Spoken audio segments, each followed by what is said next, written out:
ce qu'Élisée a fait. Même dans la tombe,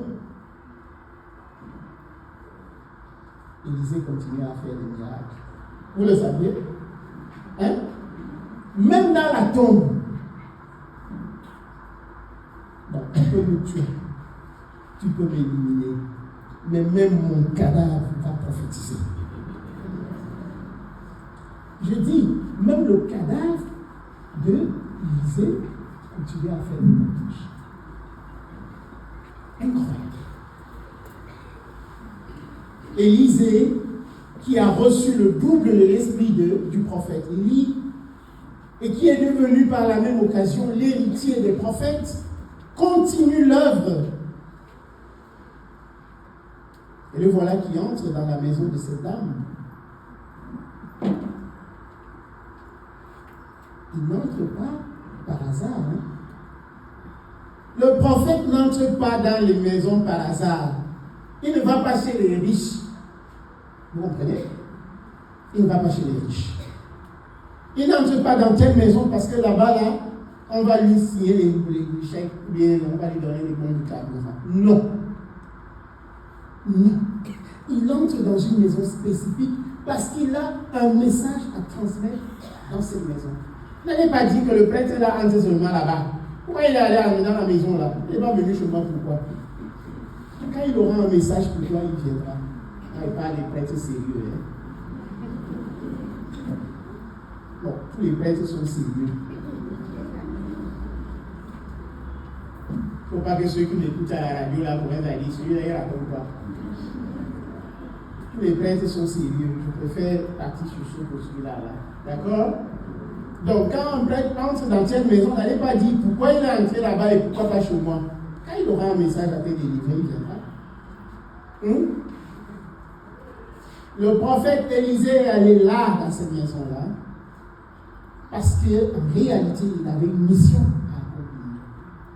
Et qu'est-ce que la dame a fait? La dame a en réalité précipité, elle a anticipé, elle a arraché carrément la récompense. Elle a arraché la récompense. La récompense s'arrache, la bénédiction s'arrache. Quand on vous dit, vous aurez ceci, dites Amen. Mais il faudrait que vous-même vous soyez sûr que les conditions sont réunies. Parce qu'il faut bien que vous ayez un passeport ou que vous ayez déposé les papiers, les dossiers à l'ambassade pour espérer avoir un visa. Si tu n'as ni passeport, tu n'as même pas déposé le dossier, je te dis que tu iras aux États-Unis demain, tu me dis Amen.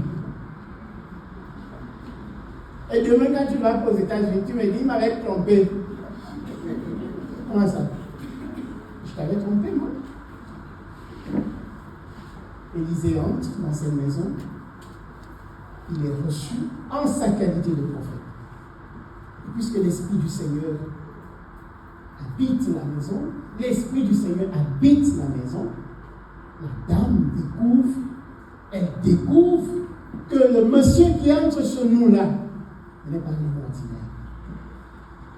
C'est on a dit, un saint homme. C'est un saint homme de Dieu. C'est un saint homme de Dieu. Je suis camerounais. Mais au Bénin, il y a une façon d'appeler le prêtre. On dit Yéwénou, c'est-à-dire le père de la prière. La mère, d'ailleurs, la mère de la prière.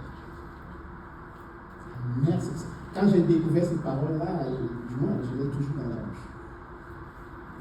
Et quand tu es quelqu'un qui prie, tu peux percevoir ce que l'œil physique ne peut pas voir.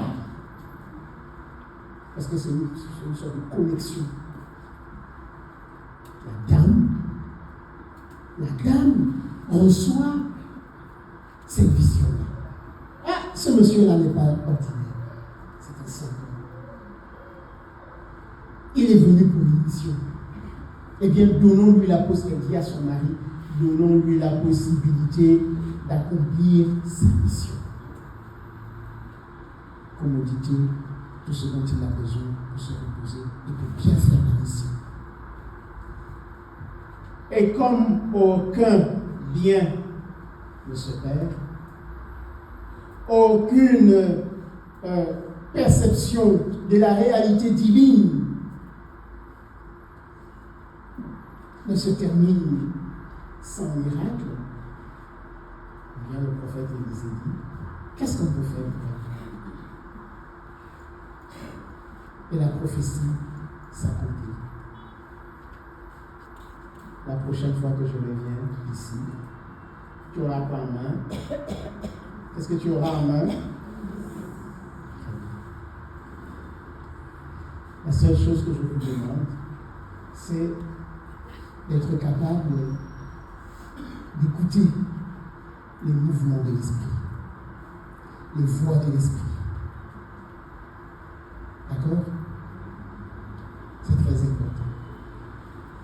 Il ne s'agit pas seulement des prophètes, il ne s'agit pas seulement des prêtres, il s'agit aussi de ceux qui ont reçu la mission de transmettre ce que Dieu veut.